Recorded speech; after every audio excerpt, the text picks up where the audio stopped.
쌍칼, 네가 정령 죽고 싶어 환장을 했구나. 칠흑 같은 종로의 밤, 정적을 찢어발기는 야수의 포효가 터져나옵니다.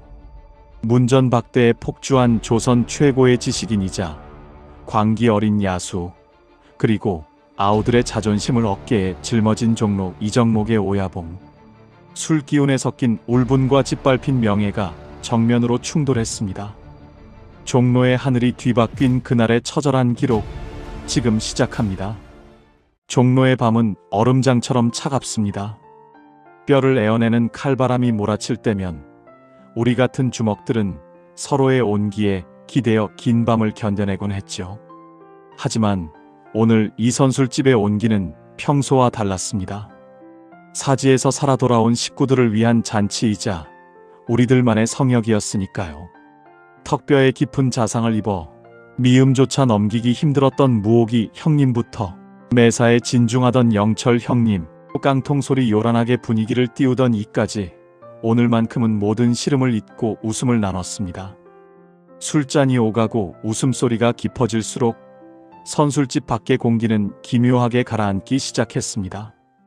마치 폭풍이 몰아치기 전의 고요함처럼 불길한 예감이 등줄기를 타고 흘렀지요. 잔치에 취해 있던 동생들은 눈치채지 못했지만 오야봉의 눈빛은 이미 입구 쪽 어둠을 날카롭게 쏘아보고 있었습니다. 평화는 언제나 가장 깨끗하게 닦인 유리창처럼 허무하게 깨지는 법입니다. 그때였습니다. 나무문이 종이장처럼 무참히 찢겨나갔습니다. 자욱한 먼지 구름 속에서 나타난 거대한 그림자, 종로의 또 다른 전설이었습니다. 사람들은 그를 신마적이라 불렀습니다. 그는 우리 주먹들에게 감히 눈도 마주치지 못할 절대적인 존재와 같았습니다. 그런 그가 몇몇의 학도병을 데리고 이곳을 찾았다가 문전박대를 당했다는 사실에 분노하여 직접 문을 박살내고 들이닥친 것입니다. 도대체 어떤 놈들이냐? 감히 내 앞길을 막아서는 이 가소로운 놈들이 대체 누구란 말이냐? 이 미천한 주먹 찌꺼기들이 정령 죽고 싶어 환장했구나. 술집 안은 순식간에 동토의 땅처럼 얼어붙었습니다. 신마적 엄동욱. 그는 본래 종로 최고의 선비이자 수재였습니다. 명석한 두뇌로 신학문을 익히고 펜대로 세상을 바꾸려 했던 인텔리였죠. 하지만 나라 뺏긴 지식인의 울분은 그를 괴물로 타락시켰습니다. 배운 이가 할 수 있는 게 아무것도 없다는 무력감이 그를 술병으로 몰아넣은 것입니다. 사실 그는 술 기운이 아니면 미쳐 돌아가는 세상을 견딜 수 없었을지도 모릅니다. 평소엔 인자하다가도 술잔만 들면 이성을 잃고 폭주하는 야수. 지금 그의 눈엔 이성이 아닌 짐승의 도끼만이 형형했습니다. 그가 발을 내디딜 때마다 선술집 바닥이 비명을 질렀습니다. 겁에 질린 막내 하나가 길을 막아서려 했지만 신마적은 눈길조차 주지 않은 채 그를 밀쳐냈습니다. 단지 어깨가 스쳤을 뿐인데 건장한 사내 하나가 마치 낙엽처럼 구석으로 처박혔죠. 그때였습니다. 오야봉께서 정중히 일어서서 말씀하셨습니다. 형님, 오셨습니까? 아우들이 결례를 범한 모양입니다. 노여움 푸시고 제가 올리는 술 한 잔 받으시지요. 그가 가차없이 내팽개친 술잔이 바닥에서 산산조각 났습니다. 그것은 짓밟힌 우리 조직의 명예이자 오야봉의 마지막 자존심이었습니다. 정해진 서열과 예우를 다했음에도 돌아온 것은 비릿한 비웃음과 차가운 멸시뿐이었습니다. 쌍칼, 이정목에 크게 한살림 차리더니 이제 내 놈이 정말 오야봉이라도 된 줄 아는 모양이구나. 술잔 따위는 필요 없다. 당장 내 앞에 무릎을 꿇어라. 감히 내 앞길을 막아선 죄, 내 놈 동생들이 똑똑히 지켜보는 이 자리에서 정식으로 무릎 꿇고 사죄하란 말이다. 무릎을 꿇으라는 요구, 그것은 주먹 세계에서 사형 선고보다 잔인한 굴욕입니다. 동생들이 지켜보는 가운데 자존심을 내던지라는 건 주먹으로서의 생명을 끊으라는 통보와 다름없지요. 하지만 오야봉은 마지막까지 인내의 끈을 놓지 않았습니다. 그것이 선배에 대한 마지막 도리라 믿으셨던 걸까요? 형님, 이미 많이 취하신 것 같습니다. 오늘은 그만 일찍 들어가시지요. 술기운에 하신 말씀으로 알고 저는 이만 물러가겠습니다. 뭐야? 이 자식이 지금 감히 나를 가르치려 드는 거냐? 내 놈 주먹이 얼마나 컸는지 내가 직접 확인해주마. 당장 무릎 꿇지 못해. 예우의 시간은 끝났습니다. 오야봉은 천천히 자리에서 일어나 옷매무새를 가다듬었습니다. 그 목소리에는 이미 죽음을 각오한 무인의 비장함과 서늘한 살기가 감돌았습니다. 형님, 제 동생들 앞에서 이러시는 건 형님답지 못한 처사입니다. 저도 이제 더 이상은 참아드릴 수가 없습니다. 가게 안이 좁아 손님들께 폐가 될 듯하니 넓은 마당으로 나가시지요. 그래, 오냐? 오늘 내 놈의 그 건방진 혀를 내 손으로 직접 뽑아주마. 선술집 앞마당은 두 고수가 내뿜는 살기로 터질 듯 팽팽했습니다. 마당으로 나서자마자 그가 거구의 몸을 날렸습니다. 그의 정권은 마치 천둥이 치는 듯한 파열음을 내며 오야봉의 가슴을 노리고 들어왔지요. 오야봉은 찰나의 본능으로 몸을 틀었습니다.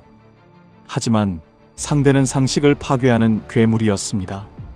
그 육중한 거구 어디에 그런 탄력이 숨겨져 있었던 것일까요? 그의 주먹은 덩치와는 어울리지 않는 그야말로 빛의 속도로 오야봉의 복부를 스쳐 지나갔습니다. 공기를 찢는 파열음이 고막을 때리는 순간 오야봉은 직감했습니다. 물러서면 죽는다. 오야봉은 뒤로 한 발을 내디디며 충격을 흘려냄과 동시에 번개 같은 발차기로 그의 옆구리를 예리하게 파고들었지요. 하지만 그는 바위였습니다. 무시무시한 맷집으로 버티며 오야봉을 구석으로 몰아넣었습니다. 육중한 주먹이 가드 위를 연달아 강타했습니다. 오야봉은 뒤로 밀려나며 거친 숨을 몰아쉬었습니다. 하하, 쌍칼, 겨우 이 정도냐? 칼이 없으면 쥐새끼랑 다를 게 없구나. 자, 어서 무릎 꿇고 내 발밑을 기어봐라. 그는 방심했습니다. 승리에 취해 호흡을 크게 내뱉으며 가슴을 열어젖혔지요.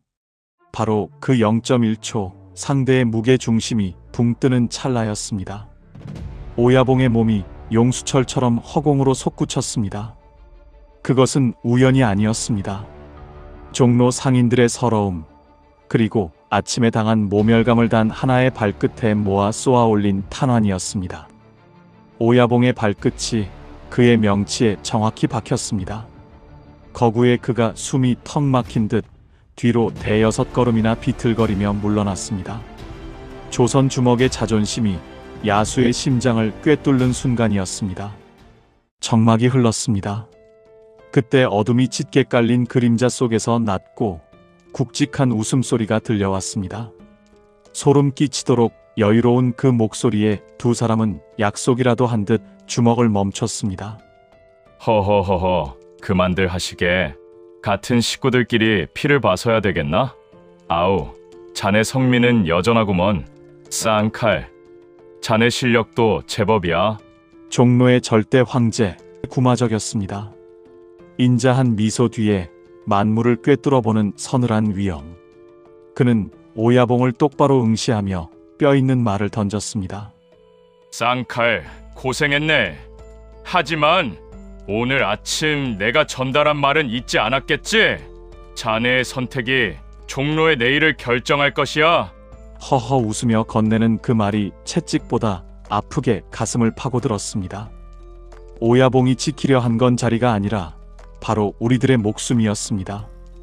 구마적은 그를 데리고 자리를 떠났지만 제 가슴 깊은 곳은 서리빨처럼 차가워졌습니다.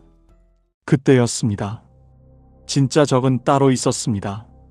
담장 너머 어둠 속 외놈들이 소리 없이 우리를 지켜보고 있었습니다. 조선 주먹들이 내부에서 서열 싸움을 벌이며 무너지는 꼴을 보며 그들은 비릿한 미소를 지었습니다. 서로 물어뜯는 꼴이라니. 종로가 무너지는 것도 시간 문제겠군. 그들은 며칠 뒤 종로를 핏빛으로 물들릴 복수국을 다짐하며 어둠 속으로 흔적도 없이 사라졌습니다. 안으로는 황제의 압박과 선배의 오만, 밖으로는 외놈들의 습격. 저는 주먹을 고쳐쥐었습니다. 언젠가 저 거대한 황제 앞에서도, 그리고 저 잔인한 외놈들 앞에서도 당당히 사자의 포효를 내지르겠다고 다짐하며 말입니다. 폭풍 전야의 정막 속에 종로의 밤은 다시 깊어만 갔습니다.